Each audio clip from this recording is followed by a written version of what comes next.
ससुराबा से हो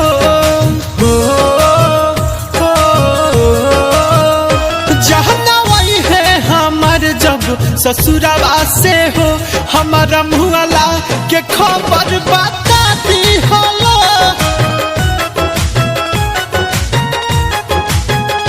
करी है ना विश्वास लेके आई हलो पास करी है ना विश्वास लेके आई हलो पास आखिरी बार मुहवा देखा दी हलो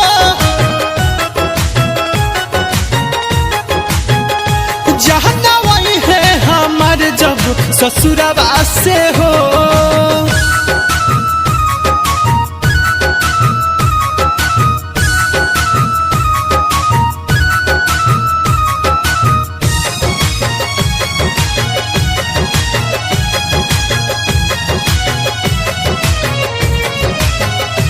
अब तो सहले जुदाई सहाता न हो उनका बिना एक पहल रहल जाता न हो अब तो सहले जुदाई सहाता न हो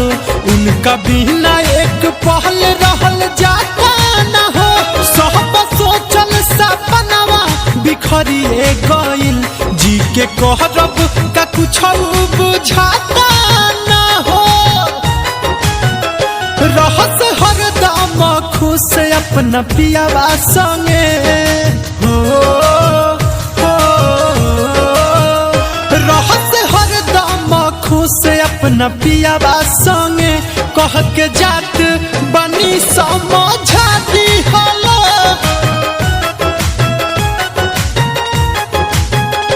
जहना वही है हमार जब ससुराबा से हो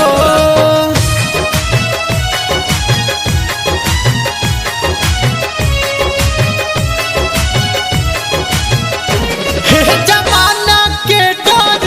से डर गईली हो घर के लोगवा के बतिया में पड़ गईली हो